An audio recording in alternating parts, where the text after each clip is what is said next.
Rabbi Julia Andelman here, Director of Community Engagement at JTS, and it's my pleasure to welcome you to today's session,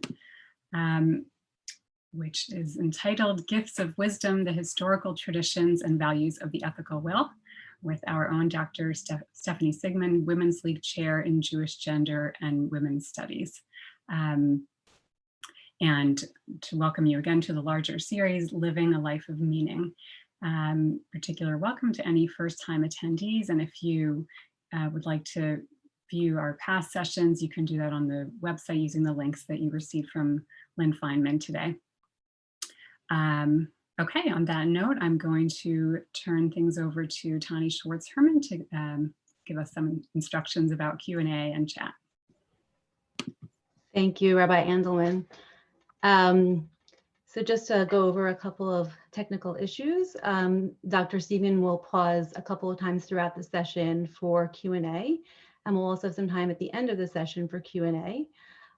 You can use the chat feature to submit your questions to Julia Andelman. To open the chat, hover your cursor over the bottom of the Zoom screen and click on the chat icon. During the Q&A period, Julia will select a few of the questions to present to Dr. Siegmund.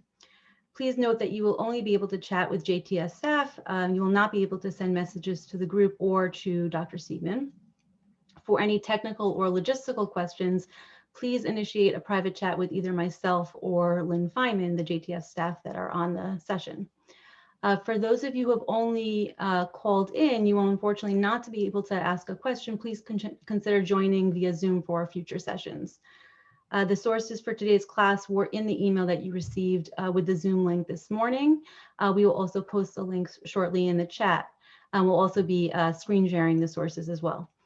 And I'm pleased to introduce Dr. Stefanie Siegmund. Dr. Siegmund is Associate Professor of History and holds the Women's League Chair in Jewish Gender and Women's Studies. She also serves as the Area Coordinator for the program in Medieval and Early Modern Jewish Studies. Dr. Siegmund is a specialist in the history of the Jewish family and the Jews of the early modern Italian states, and her full bio is on the cover page of our sources. So just one moment, and I'm going to turn it over to Dr. Siegmund.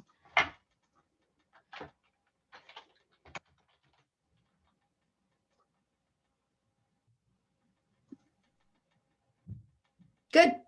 Can you hear me? All right. Can you see me? Great. You're all muted, so I'm accustomed to being in a big audience where I can hear everybody muttering, and I'm still going to get used to this. In fact, I'm not going to look at your faces because that would be disconcerting to me as I recognize people. But if I'm smiling, it's probably at you. Also, I will interrupt myself. I'm sorry that I won't be responding to anybody urgently raising a hand and waving at me. And I also will look at my notes more than I usually would because it's a long time and I don't want to get too distracted. So first, of course, good afternoon, and let me thank not just Tani Schwartz-Herman, but also, of course, Julia Andelman and Lynn Feynman for coordinating this series and for bringing me in to participate.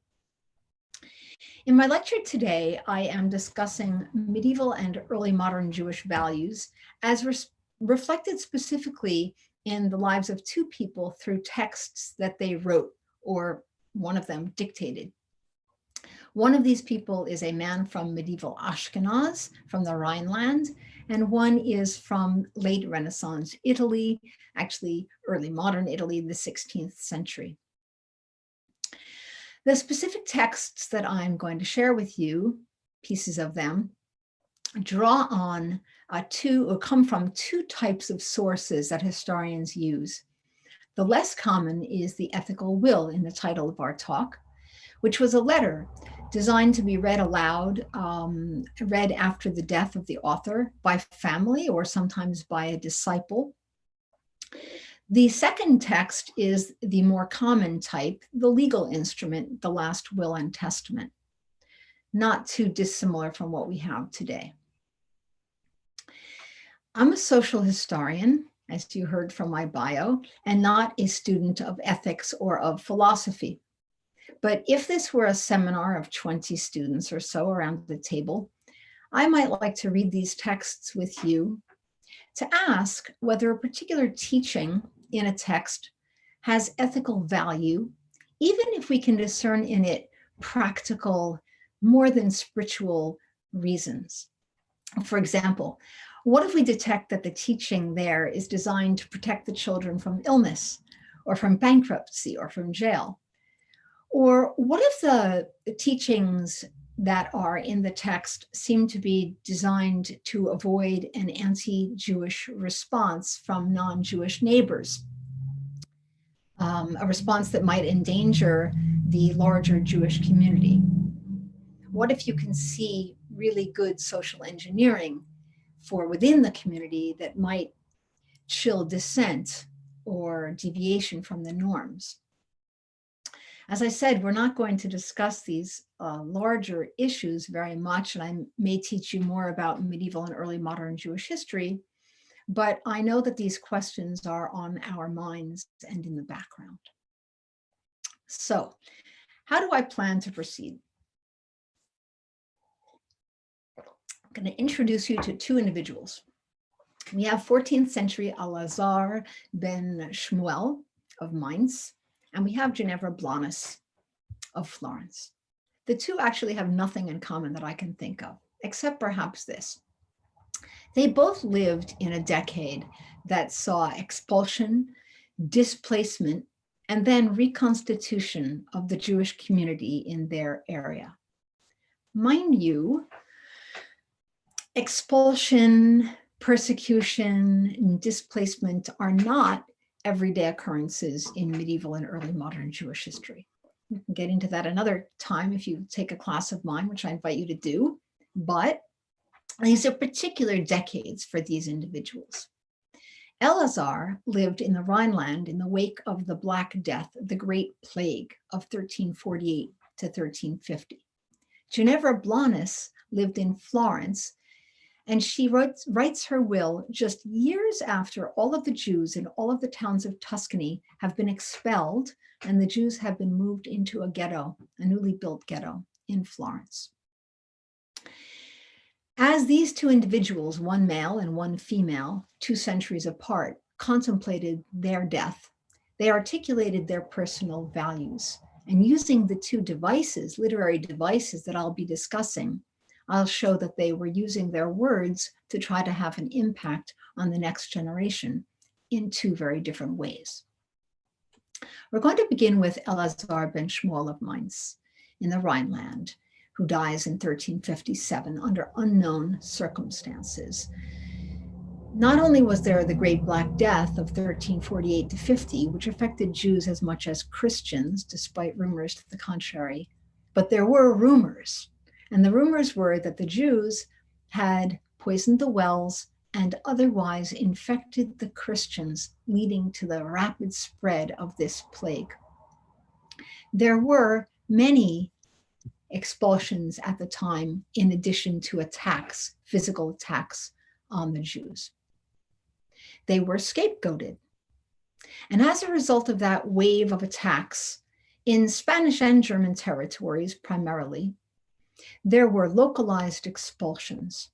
There was a migration of Jews southwards over the Alps, eastwards more gradually towards Poland, but there was also local migration from city to city. When one place was attacked, the Jews had to pack up on their horses and they had to move 15 miles, 20, 30 miles away. And sometimes they came back. And there's a great deal of new research taking place actually at universities in Germany on this resilience of the Jewish people in that region at that time. Elazar ben Shmuel lived in Mainz, and he's not known to us as a rabbinic scholar, but he did leave what we call an ethical will. Dozens of these wills have survived in manuscripts, and some of you already know the collection edited and translated by Israel Abrams back in the 1920s, but still being reprinted today. The writing of an ethical will is a literary activity always of Jewish men. We don't have any from this time period of women. These were men who were educated in Hebrew as rabbis or doctors, or sometimes just as business people who were literate. The letters were handwritten, of course, and we only have them now because they were copied from generation to generation. In new scholarship, these form a part of the genre called ego documents. They predate autobiography, and they go back to the 11th century across the diaspora. Ego documents of this sort are really at the beginning of what become autobiography. And I also think that some of you have probably read translation or the original of a famous 17th century autobiography of the Jewish woman Glickl of Hamlin, perhaps. And some of you may have read an autobiography of the late 16th, early 17th century Venetian rabbi Leon Modena. The ethical will also develops and draws on something that is called Mussar literature. Mussar itself is a movement that begins in the 18th century in Italy and flourishes in the 19th century, but they also go back to core texts such as Pirkei Avot from the Mishnah. As for the ethical wills, we might think of them as guides to the good life, but they are imbricated with the quest both for personal safety and flourishing and immortality of the soul of both the children who should live according to its dictates, and of the author who writes them. At the time that Elazar wrote his will, which we're going to look at shortly, he was married and had both sons and daughters, and he had already buried his father and a daughter.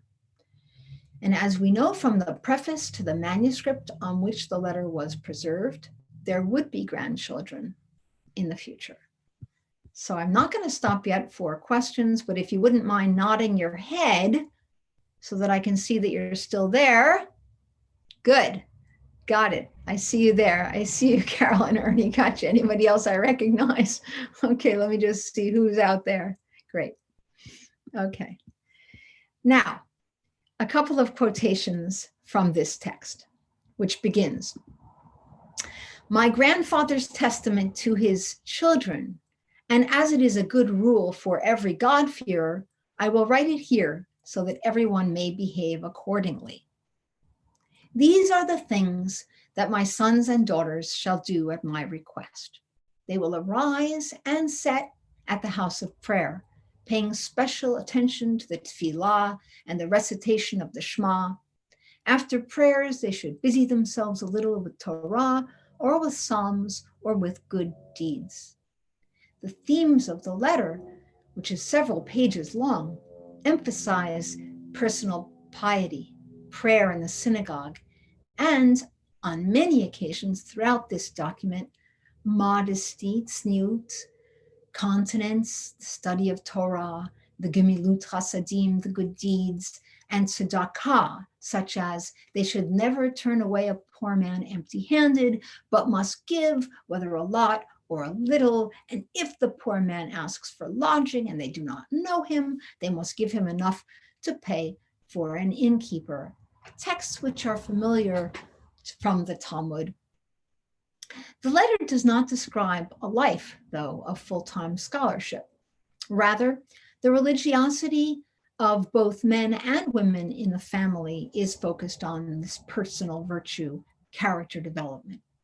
The observance of Shabbat, however, is described in great detail, and we can see a little bit of how Elazar and his wife were raising their family and hoping that the children would grow up to do the same. Now, I would like to ask Tani to put up on the screen the document or page 1, or for you to take a look at it if you already have it in hand. See if it works, Tani.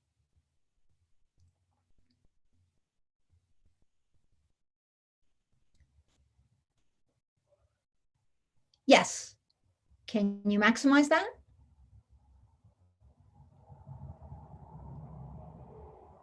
Oh, good. A little, drag it down. Great. Drag it down. My eyes. A little, it was bigger before. Okay, let's stop there. Great. Okay, let me get to it also. Excerpt number A, excerpt from the Ethical Will of Elazar of Mainz. Good. Every Friday morning, they shall outfit themselves for honoring the Sabbath. So my screen is cut off, pardon. Every Friday morning, they shall outfit themselves, clothing, yeah, for honoring the Sabbath. In the morning, preparing to kindle the lamps while the daylight is still strong, and in the winter, to light the fire in the stove, in the tanur, while daylight is strong, to avoid desecrating the Sabbath. And the women should make beautiful candles in honor of the Sabbath. Let's talk about social class. For Jews of this social class, there is enough money to enhance and beautify the mitzvah, Hidur mitzvah. Nice clothing for the Sabbath, enough extra oil or beeswax that candles can be lit hours before necessary, could be wasteful. Enough extra hands doing the housework.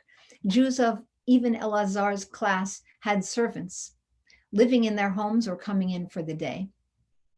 So enough extra hands to do that housework and the laundry so that the women could do something pious, which is make their own candlesticks and make candles and make them beautiful, not just functional. Their social status allows them to pursue their values and also to patronize the poor, as we shall see, gaining merit for another mitzvah. On the festivals, this text continues, and on the Sabbaths, let the poor and the unfortunate and the widows and the orphans rejoice at your table, a rejoicing that is commanded. See, because it is commanded, but you enable it. But stay far, far away from lashon hara, from gossip and idle talk. Elazar praises the merits of generosity here and warns of the perils of idle talk and gossip.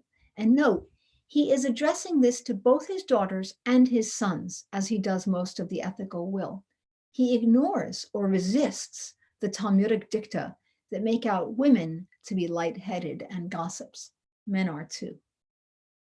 His observance is accompanied by other aspects of character formation. He urges them repeatedly against slander, lying, flattery. He recommends silence, quiet, self-restraint, circumspection, and choosing to avoid other rumor mongers. But before you become bored with the piety of the Papa, let's note that not everything in this ethical will sounds like it pertains to core values or ethics. For example, he wrote, "Be very particular to keep your houses clean and tidy, as I took great care to do, because all injury and illness and troubles are found in foul houses."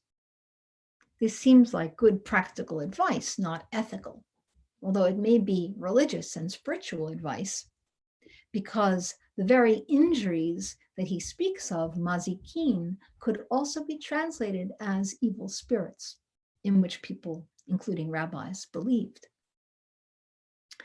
Another example of what we might think does not fit into pure ethics is that you should wear clothing in the custom of our fathers, our ancestors, a broad cloak without a belt. Now, we might find some specifically Jewish values here if we try. Perhaps the value of minhag itself, to wear the clothing of the ancestors, or perhaps modesty. There are equally good arguments for Jews having wanted to avoid the latest fashion in order to avoid conspicuous consumption in the community or too much attention to their silver buckles. Some of the statements in Elazar's wisdom letter, which I've heard recently can be called elder speech, do quite clearly fit our way of thinking about ethics. He lived in one of the most important and oldest Ashkenazic communities in the Rhineland. The Jews of these German villages and cities were active as moneylenders. They had been since the 13th century, and they were active in the interrelated business of the used goods marketplace as pledges were sold, and those pledges entered into the second goods market. They were no longer in agriculture as they had been in the early Middle Ages. In the first paragraph of this letter to his wife and unmarried children, he gave this instruction in a case of business ethics, which I want you to look at, excerpt B on the same page. And we'll listen first to the translation in that classic edition I referred to by Israel Abrahams. The book is cited at the top of the page, the citation to Israel Abrahams' book, Jewish Ethical Wills, and we're going to look at excerpt B. Checking your faces to make sure that you're all there. Yeah. Okay, good. Excerpt B. מסעם ומתנם באמונה וביושר עם הבריות, אפילו עם הגוי. Abrahams writes, their business must be conducted honestly in their dealings with Jew and Gentile. I want us to correct that. Their business dealings should be conducted in good faith and honesty, which could also be translated as rectitude or righteousness, with God's creatures, even with the non-Jew. I'm calling attention to this small correction to the published translation because the phrase afilu im hagoy, even with the non-Jew, is what makes this passage culturally and ethically interesting to the historian. Elazar assumes that there is a double standard in business ethics, and he takes the position and expresses it to his wife and children that there must not be. It should not be, it is afilu im hagoy, even with the non-Jew. In other words, Jews and non-Jews are God's creatures, habriot. Okay. Another example where Elazar is explicit in his ethics falls into the category of sexual ethics. Elazar discusses the behavior that he expects of his children when they grow up to become husbands and wives. While he urges both his daughters and his sons to honor their partners, the daughters are to do so very, very much and make their husbands desire them, while he tells his sons to honor their wives more than themselves. This is classic. But then, as Abrahams translates it, Elazar continues that husbands should treat their wives with tender consideration. When we look at the Hebrew, what it actually says is that men should not have sex with their wives in anger, but rather until yapizu, which seems to be, I wasn't familiar with the word, in Talmudic language, what a rooster does before mounting the hen. I found this in Babylonian Talmud Eruvin 100b in a section that asks, whence do men learn derech eretz with women? The answer, strikingly, is that men learn it from the rooster who cajoles or appeases the hen. And I think this is the rooster dance, and only then does he mount her. Okay, so that is excerpt A and B. And give me a second to get back to my lecture. Good. All right, sorry about that. Some of the behavior that Elazar was discouraging is frightening, yes, but some of it is also just lazy or disrespectful and very familiar. He says, be sure to get up early and to the synagogue to be one of the first to the minyan. He says, do not talk during the time of prayer, but listen to the chazan to respond, amen. And here You can imagine people just tuning in time to say amen. He doesn't quote much from the Talmud or more esoteric texts, but he is familiar with the Mishnah, and I think he is deeply influenced by the Pirkei Avot and its list of 48 midot in Mishnah 6:6, the characteristics that allowed a wise man to acquire Torah more difficult than those characteristics required of a king or of the high priest. He doesn't quote them directly, and he doesn't make sure they all fit into his ethical will, but we can see their integration into his understanding of piety and good character, along with a few extra. So he reminds his children, be slow to anger, seek peace, be forgiving, do not retaliate or rebut, do not slander, be reticent, do not overspend, but do wear nice and clean clothing. Do not adopt foreign dress. Do not be in the habit of saying got, but rather haborei yitborach, may the Creator be blessed. And let's not ignore this one, despise liver. Yes, liver. Tzniut in his will takes many forms. It is not just proper comportment in the marital bed. It is also primarily. He says, my internet connection is unstable. I have to confirm that it's fine. Yeah, it's fine. We just missed the last couple of sentences. Before I started excerpt C, or just before you said my internet is unstable, we missed the last couple of things you said because it was unstable. I was trying to be funny. So what I said was that modesty takes many forms in the ethical will. It's not just proper comportment in the marital bed, but it's also trying to ensure that that's the only bed. Got it? Okay, thank you. And Dr. Siegmund, I was just going to suggest that if that happens again, you could consider calling in with a number. Oh, no, this must be a good connection. I mean, it's always been a good connection. But please speak out loud if anything goes wrong, will you? Okay. In excerpt C, Elazar says, my sons must be very modest and not have any business with women, not go to the baths or to the mixed dancing to the dance. And my daughters must not speak with strangers or joke or play around with them. Indeed, they should always be inside and not hanging about the doorways. And I thought I would just talk about this a little bit to go back to the social environment of the Jews of the Middle Ages. What sort of business were men having with women, and were women really joking around with non-Jews or other men? And the answer is yes. We have a lot of evidence, actually, that Jewish communal leaders were concerned about the normal social behavior of Jews and Christians. The dance was common in the village, and men and women danced together, and apparently Jews and Christians. The medieval illuminated manuscripts show Jews wearing the same clothing as Christians.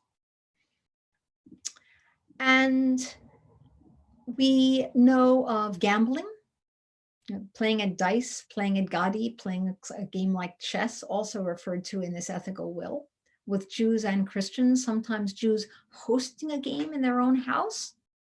We know that Jews and Christians attended each other's simchas, okay? So a lot was going on. And this seems to be in conflict, doesn't it, with the hostility shown to the Jews during the pogroms after the Black Death, or centuries earlier. You've heard of the riots and massacres during the Crusades. These are the two big events in Jewish history in the Middle Ages, the Crusade riots and the accusations of the poisoning of the wells and the pogroms in 1350. And yes, it does conflict. The everyday knowledge that we have of everyday relations between Jews and Christians does not comport well with these attacks. And the interpretation that many historians have given for the last 20 years already is that those hostilities between Jews and Christians are stoked. They may have their basis in the Christian religion and the accusation or the knowledge of Christians that Jews are responsible for the killing of Christ. But the accusations, such as poisoning of the wells, the host desecration, the ritual murder, these are stories often told by a monk, a chronicler, or by a competitor in business of the Jews. And they spread to Christians who need a scapegoat, who cannot otherwise understand the spread of either illness or sorrow or evil in their world. So it isn't that everybody was hostile, and it isn't that everybody was gullible. It took both sides. It took the instigators and the promoters of the hate speech and the people who believed and accepted and didn't challenge it. I want to move towards the end of this section of the talk and towards Elazar's will. And at the very end, he talks about his death, the death itself. And he requests that when it will be time for his burial, that he should be washed clean and his hair combed and his nails trimmed, as I was wont to do in my own lifetime.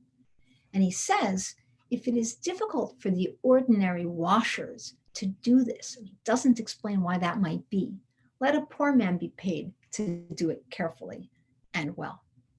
He implores his children and wife to follow his instructions about burial, wishing to be at the right hand of his father. And if the space be a little narrow, I am sure that he loved me well enough to make room for me by his side.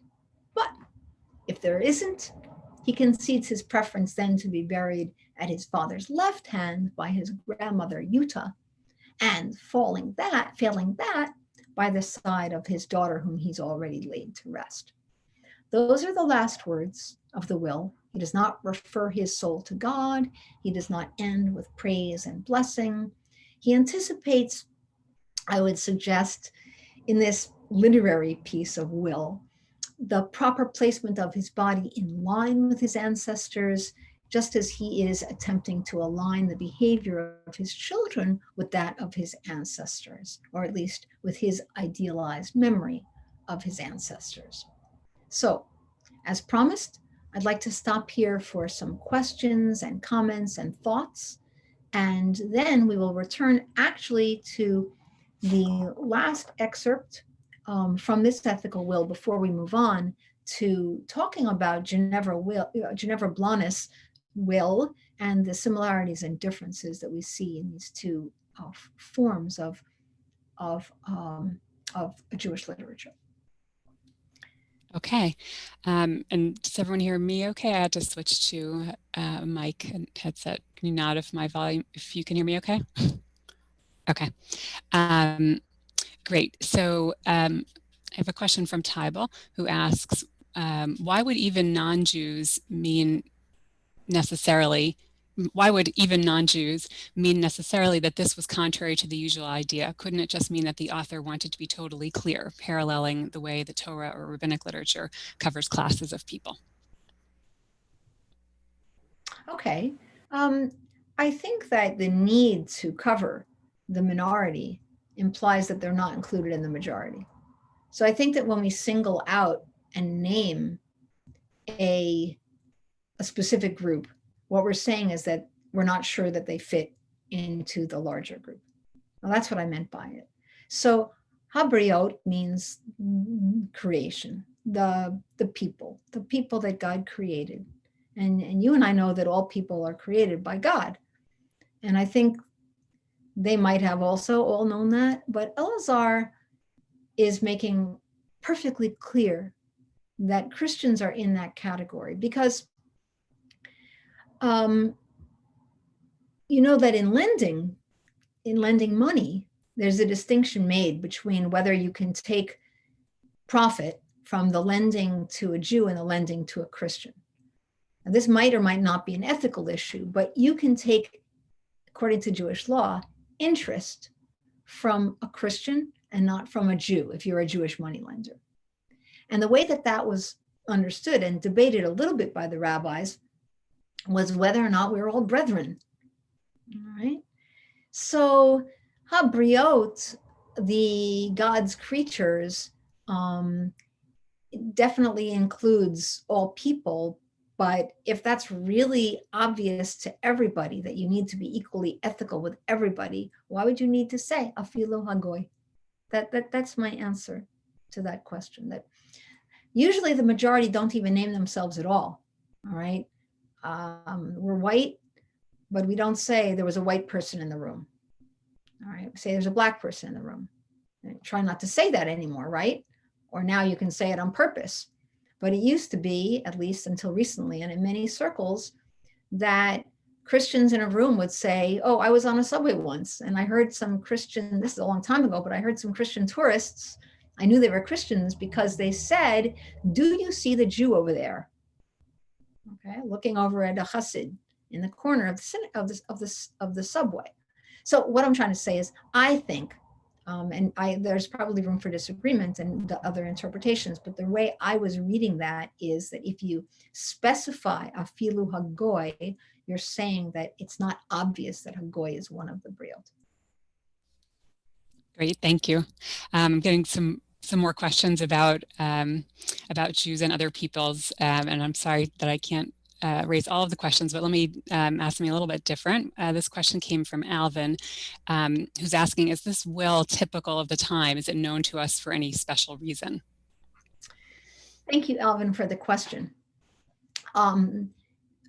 There are over 1,000 manuscript books. This number surprised me when I read it recently in a book. There are over 1,000 remaining manuscript books, meaning handwritten books from before the year 1500 that have a date on them, right? Hebrew manuscript books from across the diaspora. That's what is preserved. In addition, there are 2 or 3 entire manuscript books, like they have a binding. They're not printed by the printing press, but they were put together with more than a few pages. A couple more 1,000 manuscript books written by medieval Jews that don't have a date on them. So you have maybe 4,000 manuscript books altogether. And these books have not been fully cataloged or transcribed or edited or published, but this is what we find in libraries around the world and in rare book rooms around the world. It's actually a lot. To me, it actually sounds like a lot. Jews were pretty literate, but the testaments, these ethical wills, are found in those books. So somewhere in a book like that, somebody copied out a testament like this, and only some dozens have been identified so far. It wasn't done by everybody everywhere. This particular ethical will, and it was only done by men, and it was found among Sephardic, North African, and Ashkenazi Jews. So the only big collection of these wills is the Israel Abraham's book, but this one is considered an ordinary Jew. Right? The title that he gave to this one is an ordinary Jew, as opposed to a great rabbi or physician. I think that the daily life and the ethics that we see in here are also the ordinary norm. I think they are. Can you take one more? Of course. Great. Okay, so this is actually 2 together because two people asked about the family members to whom these wills are addressed, so or whom they concern. So Zahav asked, were the contents of ethical wills known to the survivors during the writer's lifetime? And a related question from Sherry is, should we assume that these mandates wouldn't be questioned and would simply be followed to the letter by the family members? So I guess the overall is how do those people relate to these wills? Those are such great questions. Thank you so much. Okay, what fun. So one thing that we know is that his wife was alive and his children were unmarried, right? I don't know whether she had a copy of this in her drawer, right, which she opened up the day after he died. I don't know what it looked like. Nobody knows what that looked like, but it would have been among his papers, right? It would have been among his papers, and obviously it was copied out so that his grandson had it, which also helps us know that at least some of those children grew up to have children. It's important to me to note, though, that it's in the third person. They shall this and they shall that, right? There's two possibilities there, though. As this text was copied over the generations, was that changed from you shall to they shall in order to make it more relevant to other readers? Or is that the way he wrote it? And he was really speaking to his wife, really speaking to his wife. I don't know the answer, but I do know something. He wrote it while they were young, and he called his wife and he called the people who would become his sons' wives, zugati. Zug, today's Israeli Hebrew, means a couple, a partner, a couple, a partner. Now, in rabbinic literature, in a lot of earlier rabbinic literature, the wife was called ha'isha, the woman. Ishti is my wife. Okay, ishti is my wife. And another way of referring to the wife is to say beiti, my house. It's kind of euphemistic, but the woman who keeps my household going, okay, beiti. The fact that he calls her, and that Jews of this particular Ashkenazi subculture called their wives zugati, my partner, it's sort of that old-fashioned way of describing women as my better half, but this way it's just my half, my other half, not my better half. So actually I find, despite being a feminist and a professor of gender studies, okay, and seeing systemic patriarchy and everything that we read, I want to point out that this is a society which has fairly likable gender relations, except for the whole modesty being on the obligation of the woman, and her exclusion from some of the mitzvot, which is part of rabbinic law. We see her in the synagogue. We see these instructions being given to her to pass on. We see her being called zugati, my partner. So I can't answer the question exactly of who got this document and how it was passed on, but or whether or not it could have been, whether or not a father could have made sure it was pursued and followed to the letter. I doubt it. On the other hand, there is a strategy in these wills, which I've never seen anywhere else, this is fantastic, which is this. Some of the ethical wills, but not this one, say, and you shall read this aloud once a month, okay? Not just every time there's Yisker, right? But you shall read this aloud every month. You shall remind yourselves of these teachings. So I think he's ascribing, a man who writes that in his ethical will is ascribing to himself a real level of moral authority, as though he passes on that, not just the minhag of his ancestors, which is core to the medieval Ashkenazi notion of both halakha and piety. He passes on not just the minhag of what we do in the kitchen and what we do with which piyutim we recite, and gosh, I right now I'm not thinking of other examples. Pesach, what we eat and what we don't eat, but the minhag now is transmitted, the values through me to you. Okay. Boy, I'm going to run myself out of time if I talk that much in response to questions. Okay. Can we go on? Sure. There's maybe what's a very quick question is Marcia was noticing that the documents were written in Hebrew and was asking, do we assume from this that people, Jews in this place and time, were comfortable and knowledgeable with Hebrew? That's also a great question. And this is also a problem of the transmission of sources. All of the documents that we have are written in Hebrew for this type of source. I think that he was probably writing it in Hebrew. From what I know, most women were not trained in Hebrew.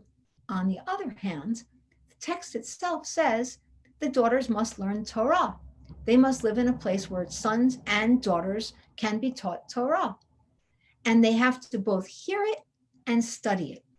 So this is another question that we have. Are sons and daughters studying the same Torah or separate Torah? And I would not be so quick to assume that it's completely different. Daughters were not going to the yeshivot for advanced rabbinic study that the sons of the elite were going to. They were generally living in the house of a master.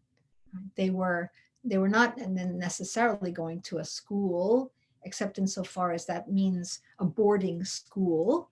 We have evidence of this from another famous medieval document, which is a praise of a woman named Dulce, where her husband, after her death, speaks about the way she took care of the boys who came to study with him in the house.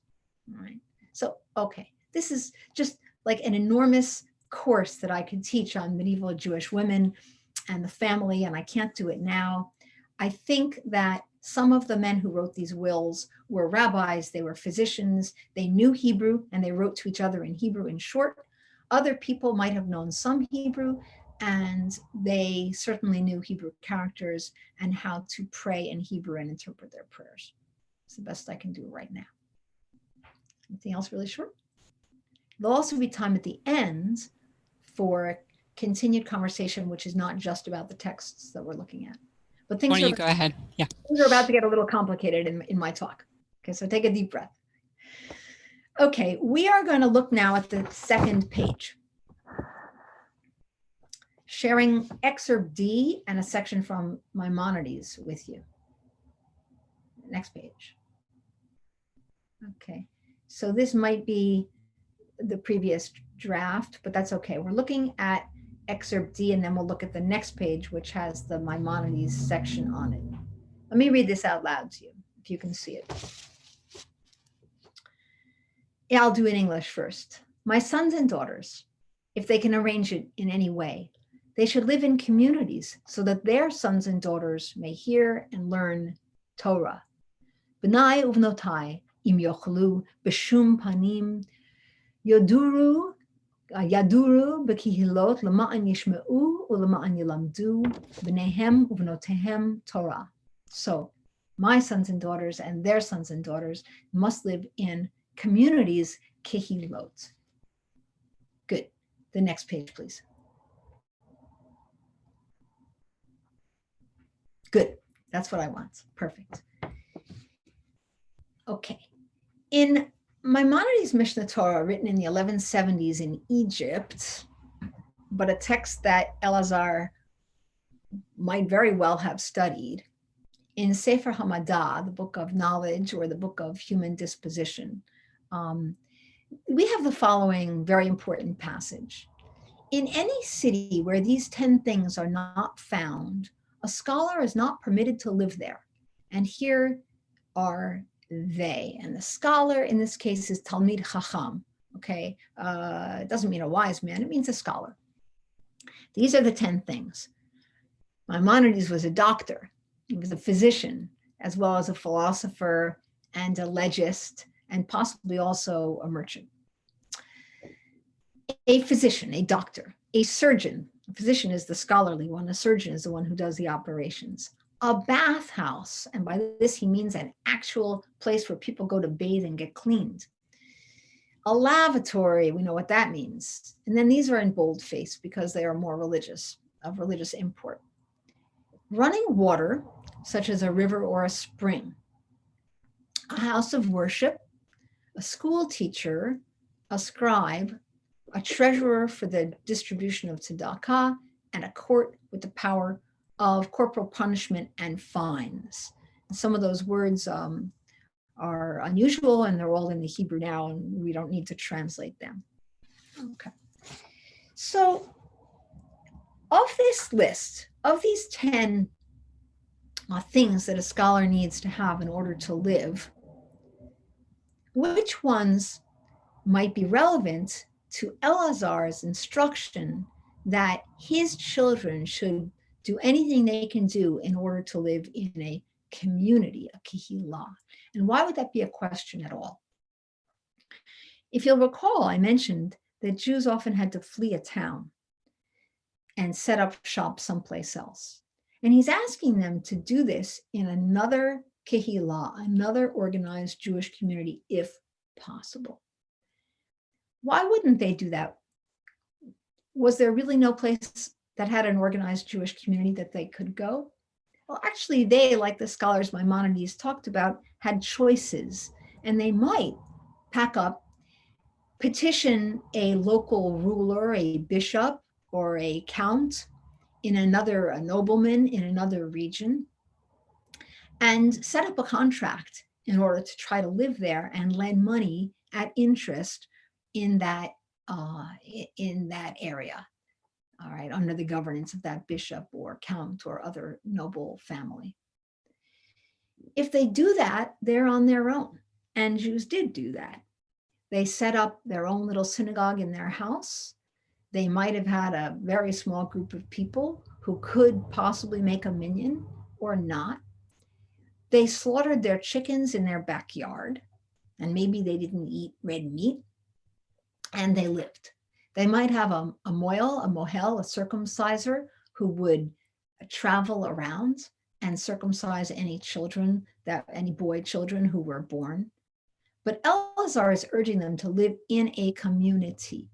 And although he doesn't list the specifications like that Maimonides does, Maimonides is only listing them for a scholar, he identifies in his ethical will the needs that his sons and daughters will have that can only be met in a community. And I want to go through some of those with you. So, while keeping an eye on the time. He refers, I'm going to do this quickly so we can go to Ginevra Blanas. He refers explicitly and unabashedly to women's obligation to check their bodies and maintain their menstrual ablutions, okay? In other words, to go to a mikveh.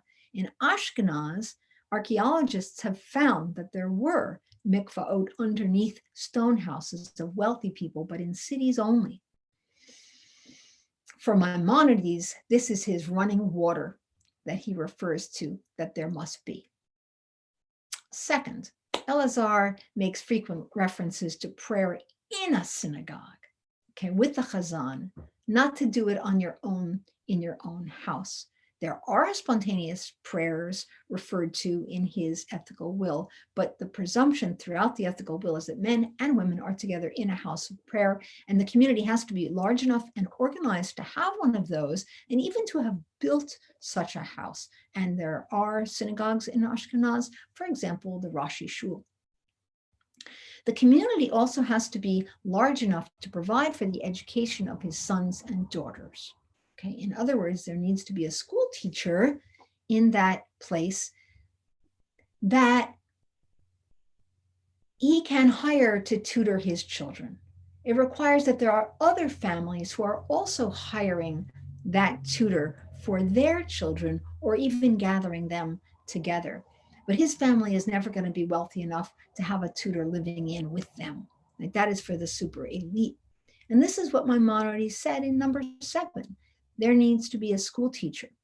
But if his family is not wealthy enough to even pay for the school teacher, the place has to be organized enough to provide tzedakah. And that's number 9 on Maimonides' list, where Maimonides talks about a treasurer for the distribution of tzedakah. That means that people are collecting it in the community as a whole, and somebody is doling it out. In North Africa, where Maimonides lived, this was a huge thing. There were soup lines. There was distribution of chickens and of bread every Shabbat to the poor who came to Egypt. But here in these small towns of Ashkenaz, Elazar is asking his children at least go to a place that is big enough to have the ability to collect tzedakah in case your fortune changes. So, he doesn't refer to the need for there to be a yeshiva, like a famous important rabbi who can teach them. He is not trying to set out the rules for the Talmid Hacham. But he, like Maimonides, comes from a time when Jews are living scattered in small communities. They are migrating. Maimonides' family had to move from Spain until he finally settled in Egypt. Elazar's knowledge, we don't know his personal history, but all around him in the decade before he wrote this will, people have had to move out of their cities into other cities or out of town altogether. There's something in common there, and you're thinking about what makes up a community and what do I need my children to have. Finally, and this is not something that Maimonides talks about, the community has to be large enough and organized enough so that his children will find good partners for marriage for themselves and their children. Although those children, those people don't have to live in his town, because Ashkenazi Jews networked and they found people of their same social status in other towns to marry. Don't go after the money, he says, though. And I'm not going to share this text with you for lack of time, but you should get a hold of the whole thing and read it. Don't go after the money when you look for partners for your children. Go after yichus. Go after lineage, reputation, the established, rooted families in the area. Although, he says, status follows the father. So if we're marrying off one of the boys and the bride does not come from distinguished lineage from yichus, but the groom does, that's okay. If she doesn't, but he does, that's okay, especially, we suspect, if she comes from money. All right, do we need to take one more short break or a bio break before we go on? Because I'm going to talk for the rest of our time about Ginevra Blanes and refer back to the Maimonides again. Can we go on, do you think, Julia? Yeah, we can go on. Maybe I'll ask you one question, and we leave people to manage their own bio breaks. But I had a couple people ask about, actually a third just came in, a fourth. Okay, 4 people now have asked about cemeteries. In the earlier round, someone was asking if men and women would be buried together. And then in this round, 3 people noted that a cemetery seems conspicuously, a Jewish cemetery seems conspicuously absent from this list. That's fantastic. I made a little note to myself, hoping that in the Q&A, people would ask about what's missing. In addition to the cemetery that's missing, is anybody seeing anything else? You could quickly text in to Rabbi Endelman if you see something else missing. Nobody else see anything? I was oh, never mind. Anyone else? A shochet, someone? Yes, yes. So I refer a rabbi. A rabbi, okay, great. So stop there. Rabbi, shochet, I referred to the moel and the cemetery. In other places in the Rambam, all right, in Maimonides, you'll find discussion, all sorts of discussion of how to do shechita, how to do kashrut, how to determine whether something is kosher, how to shecht an animal, how to bury people, and the laws of circumcision, of course.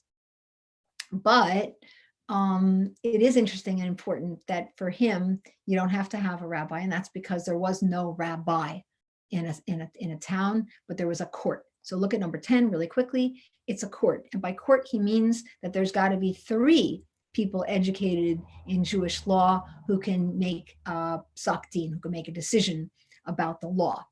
There weren't rabbis being hired for running the synagogue and the sermons at the time, neither in 12th century North Egypt nor in Ashkenaz. It's a development that happens a little bit later, a couple of centuries later in Ashkenaz. So that's one. The rabbi, quickly. The cemetery. Where were people being buried? There's a good book about death and mourning in the Middle Ages that I can refer you to in the chat later. But cemeteries, why wasn't that a prerequisite? It might have been taken for granted by Elazar that he would be buried and that wherever there was the cemetery at the time of his death. right? We do have small cemeteries from the Middle Ages, and it's just an interesting omission. He doesn't say where to be buried, and in Ginevra Blanes's will that we're going to come to, she says explicitly, bury me where the Jews are buried. Okay. She also doesn't say where it is.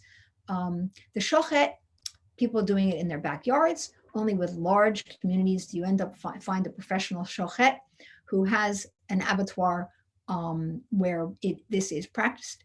And the Middle Ages is fascinating, especially the 14th and 15th century, fascinating for the cooperation and the suspicion between Jews and Christians about kosher slaughter. Jews will rent a stall at a Christian abattoir and do their own slaughtering. Jews will work with Christians to slaughter animals together, probably even teaching them how to do it. Jews will buy parts of animals from Christians, sell parts of animals they can't eat to Christians. It's a whole wonderful topic. I don't know if I can't say anymore. I'm not going to get to talk about Ginevra Blanes. Was there one more teeny little question? Well, a few people asked about a Chevra Kadisha being missing also, but I wonder, based on what you just said about the Shochet, maybe that's just something they were doing on their own. On their own, but let me talk about that. Caring for the bodies of the dead. The Communal Hasidim, the organization of the Communal Hasidim, which I'm going to talk about with Ginevra's will, is the first and only institution that we find for the early medieval period. So we do find references to people gathering to bury the dead. And when Eleazar says, if the usual, suspects, the people who wash the body won't do it, pay somebody to do it. So this to me shows immediately that this is not a very well-established institution, or that he's afraid that wherever he dies, because this will is going to travel with him, wherever he is when he happens to die, because not necessarily sick and dying when he writes it, that there might not be a strong Chevra Kadisha ready to go. Okay. So now I am going to insist on moving on to Ginevra Blanes. Okay.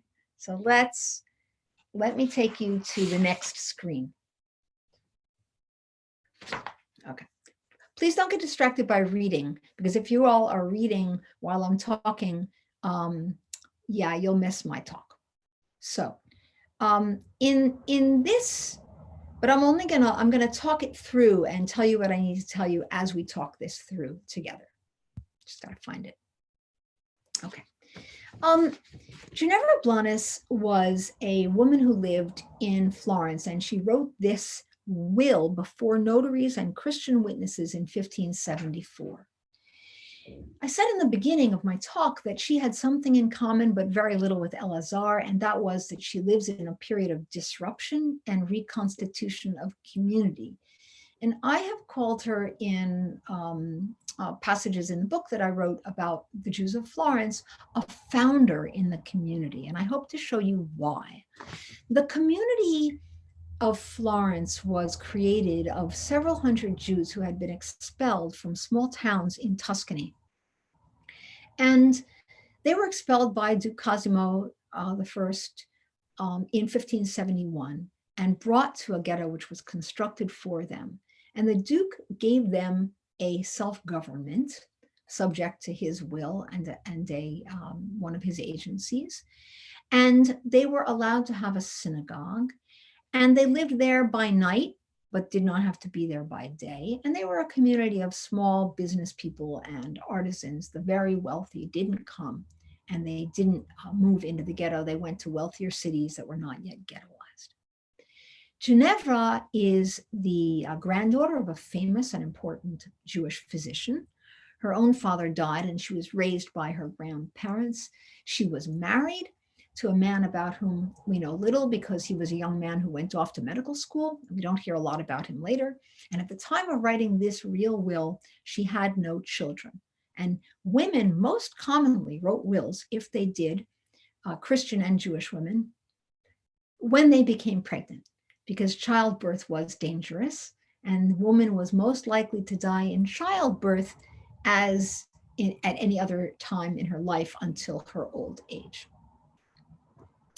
So that is a brief introduction to who she is. And if you're interested, you can look my name up or look me up on the JTS website and see at the bottom my link to the book I wrote about the Jews of Florence. following the preamble and the long list of witnesses, Ginevra's notary wrote, and he wrote this in Latin, as nothing is as certain as death and nothing as uncertain as the hour of death. This is standard formula. And then she says, by being of sound mind now, and she is ready to dispose of her temporal wealth. Let me call attention in the first place to the myth that women did not have wealth because it was all owned by their husbands and controlled by their husbands. She had independent wealth. She was a silk manufacturer. So not only did she inherit, I'm a little distracted by a cursor moving around on the screen. So thank you. Thank you. I guess I don't have to share my screen with you. Sorry, there we go. So not only was she a silk manufacturer in Florence with her own firm, right, producing silk cloth and possibly using the labor of young Jewish women in the ghetto, but she'd also inherited from her own father, and she'd been given a dowry by her grandfather. So she has money, and her husband, these are like independent bank account, right? Women are allowed to work with the money that they had at this time, despite rabbinic law, which says that the work of her own hands belongs to her husband. So what does she do in her will, which is not an ethical will, but my argument is going to be that you see her ethic and you see her values in this will. First, she recommends her soul to God Most High and wishes her body, here it is, to be buried in the usual place where the Jews are accustomed to be buried, and with those ceremonies as shall be seen fit and pleasing to her heirs. So we actually don't know. Historians, archaeologists don't know yet where this cemetery was. We have not found evidence of it. The Florentine Jewish cemetery that we have, the first graves come later. 2, and she recommends her soul to God Most High. She gives it back. She hopes God will take it. Second, in conformity with the laws of legacy, which are going to be upheld in not a Jewish court, but the court in Florence, she is leaving a very small amount of money to the organization to the construction company that built and maintains the Duomo in Florence. And this is because she's a guild member, and all guild members are required to give this very small amount of money. Third, she wants her heirs, for the remediation of her soul, to help lift her soul from this plane to the next. She wants them to give 10 scudi, which is a substantial amount of money. I can explain how much later. She wants to give 10 scudi of oil or candles or torches to the synagogue. This is their lighting. This is their heating. Third, and that is, what do you call it? Grounds and maintenance budget for the synagogue. Fourth, there is a small society which she calls the Misericordia. That's what it's called, at least in the Latin.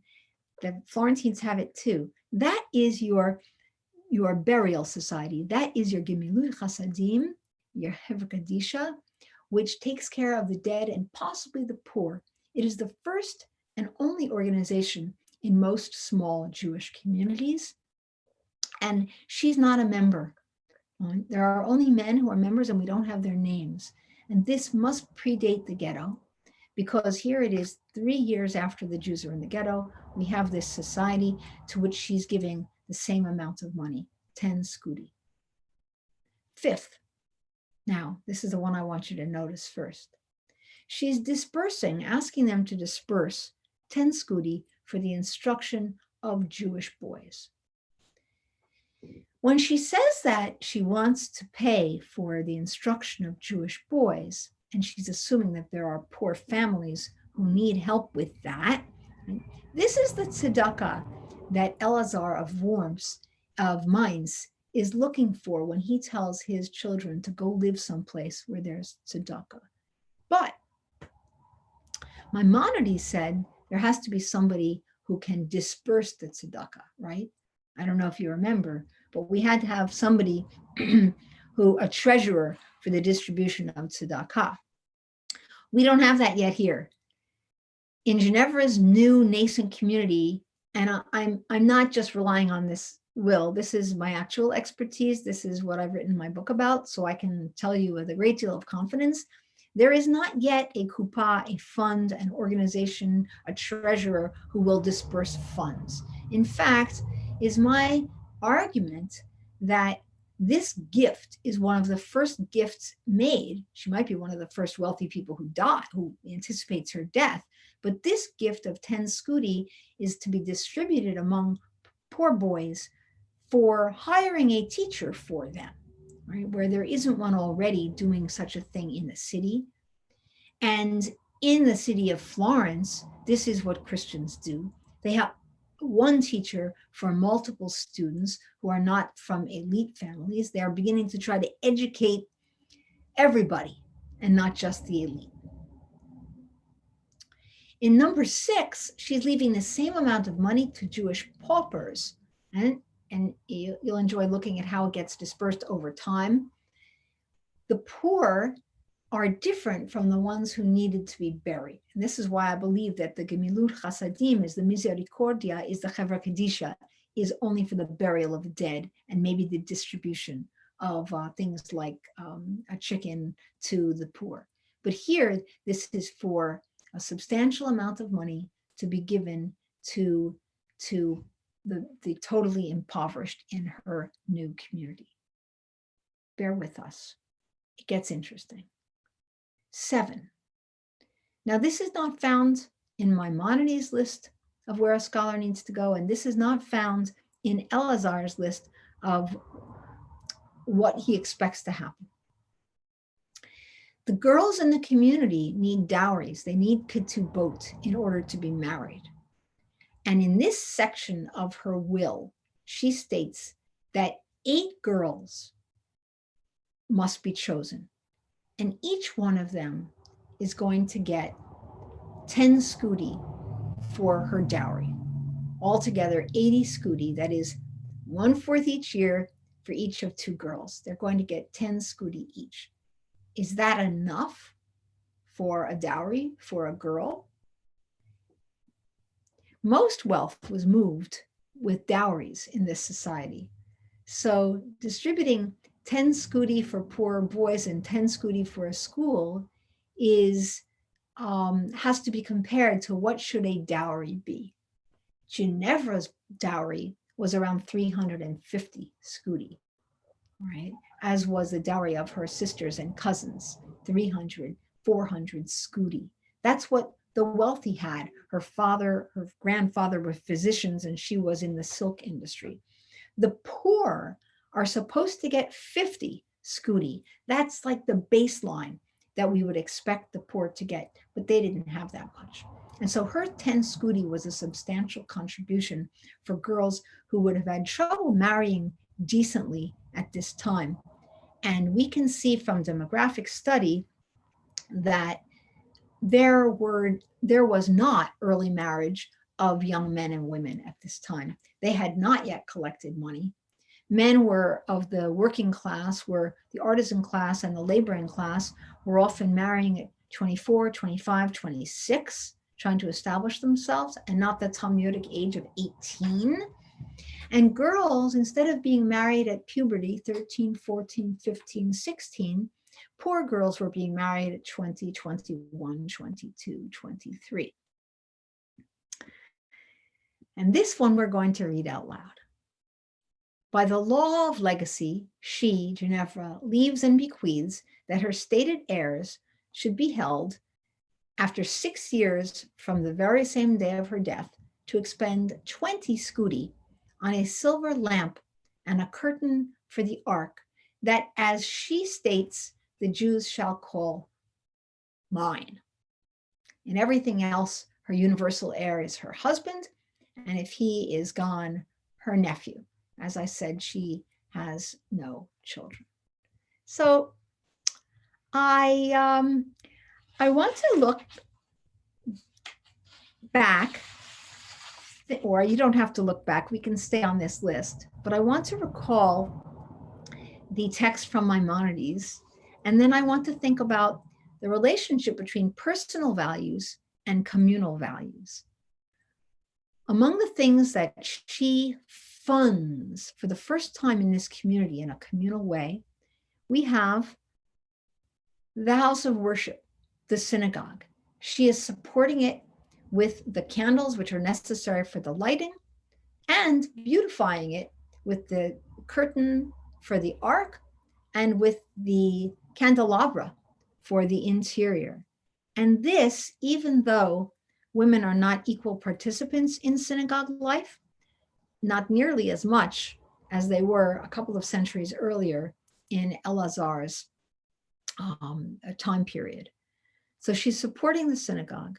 She's supporting a school teacher that Maimonides requires. She's creating the distribution of tzedakah. Right? So these are the ones that she is referring to. And of course, it wouldn't be appropriate in a will to pay for the bathroom or the scribe or the court. These wouldn't fit their way into a will. If we have time, we can talk about the mikvah in Florence and other topics like shechita and the mohel and whatnot. But I think that what you need to see here is the woman taking her personal values, right? And she is institutionalizing them, okay? In a way that in the ethical will, they are presented only as the personal value and the teaching. You might think that the values expressed by a man and a woman might be completely different, but I'm not showing you that, right? I don't know what her personal piety would have looked like. I don't know how she or the women in Elazar's family would have felt about family purity and the obligation to check themselves and go to the mikvah. I don't know how she and the women of Elazar's family would have thought about being expected to honor their husbands very, very much, or be aware, or their sons and daughters to be concerned about licentiousness. These aren't going to be in a will. Mm-hmm. So I also don't have any ethical wills from the Italian, there aren't any ethical wills from the Italian states at this time period. But we see a lot about her beliefs and her program for the future. Her is not predetermined by the existence of a limited number of organizations to which she could contribute, nor is it based only on her personal preference. Her giving is values driven, and it is social engineering, and it is community building, even though her personal needs come first. You saw that she's concerned about her soul, which she is preparing for the world to come and hoping that her contributions will help get her there. She's giving to poor girls and not just poor boys because she's giving them dowries. Okay, she's giving to the sick, she's giving to the synagogue, she's supporting the arts. And so she is a major donor and a founder in the community. Talk for one moment. I talked about social class with Elazar. Obviously, she's wealthy and can afford to do this, but because she's wealthy. But I want to say one thing about gender, being the gender studies professor that I am, and that is that her giving reinforces the prevailing hierarchical gender system in a big way. Boys are socialized through the study of Torah into accepting the authority of the most religiously knowledgeable men. Okay, but by studying Torah, they are learning that that is the supreme value, and therefore the men who have that deserve to lead in their community. Meanwhile, girls, by prioritizing dowries for them, which they needed, are being socialized to accept their dependence on marriage. There's an imbalance. Torah, marriage. Boys get learning, girls get marriage. It stretches even my imagination to see her providing funding that both the boys and the girls should get an education, but why should it? Right? Elazar was concerned about that. And that's something that I still want to think about, is why did that cultural value shift so much? So she's complicit in that binary, that gender binary. On the other hand, she is empowered. She writes a will. If she hadn't, her entire estate would by default follow the rules of intestacy in rabbinic law and gone to her husband. All right. So she wrote the will. She had her own priorities. She promoted her values in the community. And she was independent enough to have held on to and be able to carry her membership in that silk guild. I'm coming to conclude this talk and leave room for something at the end, sometime at the end if we have it. But I think that we have to ponder here what we've seen, which is that two medieval Jews have shown us that you can leave your mark on the world in more than one way, right? You can give of your wealth in pursuit of the societal goals that are most important to you. And you can leave your mark by attempting to teach your own children or your students or an audience for your poetry or prose or art, as Ginevra did. We have two models to pursue, and many of us only pursue the written will and the donations to the charities that we give it to, and we express our values that way. But the ethical will is another model that's available to us. Ethical wills and legal wills both allow for the expression of Jewish values. When the values are institutionalized, that to institutionalize your values works better through your work as a builder of community organization and through donations, right? When you want to teach your personal values, that's going to come from the ethical will. And I see that in both of these, study of Torah, the importance of the synagogue, tzedakah, are fundamental, and community itself, living in a kahila.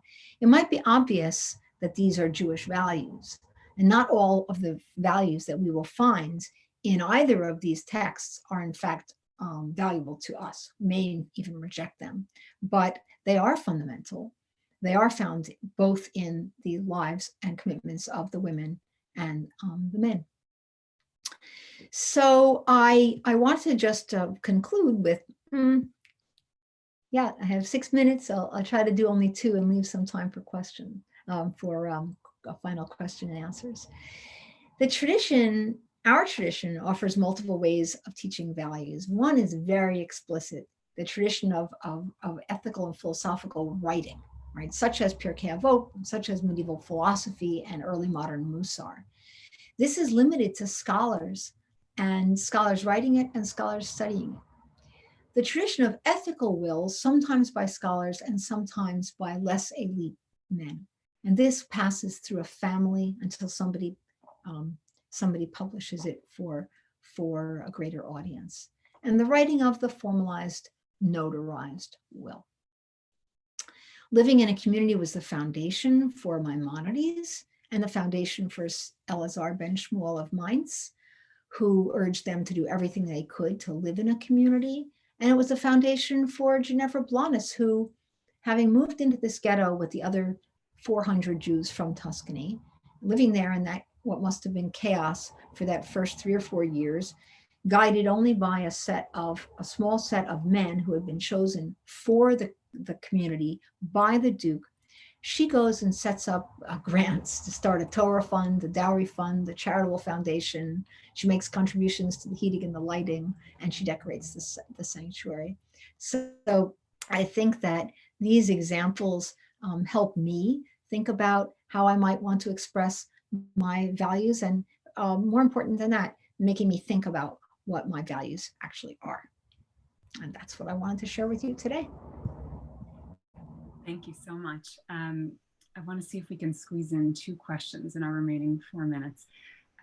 So the slightly narrower one is from Hadassah, who writes, "We're learning today that women's philanthropic giving is different from men's in terms of, for example, priorities, and active participation.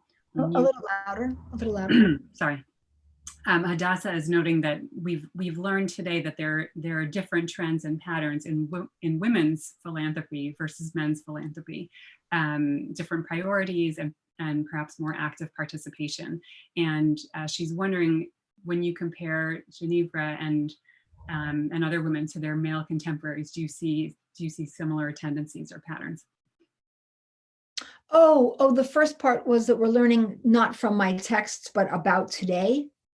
Right. So we're learning that about women's philanthropy today, and I think she's asking, does that even have medieval roots? Pardon me, I thought you meant we're learning today from me that. Okay. So we're not learning today from me, in fact, that women had these different tendencies, but there is a pattern.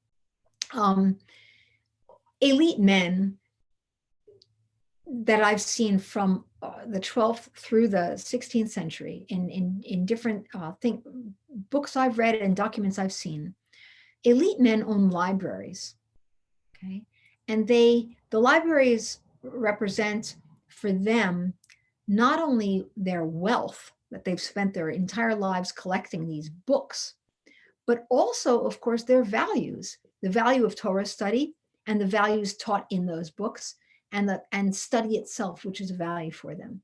So I would argue, and I'm going out on a limb and no one else has written this, okay, but I would say that for these men, the value of Torah study is so predominant for the wealthier elite that passing on their books fills up most of their will. When they write a legal will, most of it, it's just the money goes to the sons, how it's divided up. Some money is set aside for the dowries of their daughters or their nieces. And then there's a focus on who gets the books and who gets the manuscripts. Women don't do that because women don't have the books. They might own 1 or 2 books, but that's not a major concern. They just pass it right down to their daughter. So tzedakah becomes a very important phenomenon for women early on. And we do see that. We see medieval Jewish women when they're widowed, going to live in Eretz Yisrael in order to support yeshivot and the poor and the orphans. We see women granting donations, but this sort of will that Ginevra has is not typical of anybody. I call her a founder because she's different, right? So please don't project from this woman to every woman. However, because she's a founder, she donates in order to create these establishments. But there is a difference between the wills of men at this time, where they focus on their books and the cash that they're giving, and women who focus on donations to the poor and to the students and the scholars. Yes. Great, thank you. So I guess in our remaining 1 minute, I'll stay as long as you want. I'll just pull from a few questions and summarize.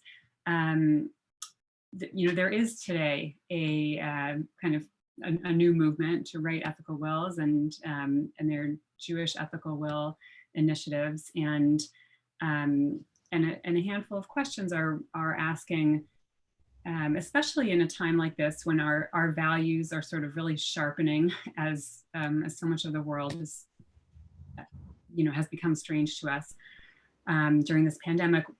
What do you think we can learn from these medieval ethical wills for ourselves today, for personally? Right. So, as I said in the beginning, I'm not an ethicist, and I'm just an ordinary person like you all, struggling with dealing with the political situation and the social situation and the racial situation and the continuity question of whether or not my children will care about staying Jewish, right? I am actually dealing with all of these questions just like most of us are. And so I don't come to this answer as a scholar, just as a person. I think it's really important for me that when I approach a text, that by noticing what I don't like about it, right, by noticing what I don't like, what I can't relate to, that sharpens my understanding of what's wrong. You have an instinct, there's something wrong there, and then you get to identify why. And that helps me sift out what's usable and what's not usable. When I read Elazar's list of the midot, the characteristics. You know, I hadn't studied really, believe it or not, I didn't study Pirkei Avot, and I didn't go to yeshiva day school, and I missed that. So when I read in his will this set of characteristics that he's teaching, I personally learned from that. You know, I can integrate that right into my life and try to be more like that person, that he's ideal person. And then I can look at what he says about sex, and I can say, yeah, well, that was his time, and it was sexist, and it was wrong, and it was ugly, and I'll just set that aside. I don't have to worry. I don't have to reject a text completely just because there's things in it I don't like. And with Ginevra Blanes and her funding these institutions that the men had not yet funded, and paying attention to what do girls need, what do boys need, what do we need in order to gel as a community. Well, I might not think they need the same thing. I might not think, well, we need to make sure girls get married. I don't, right?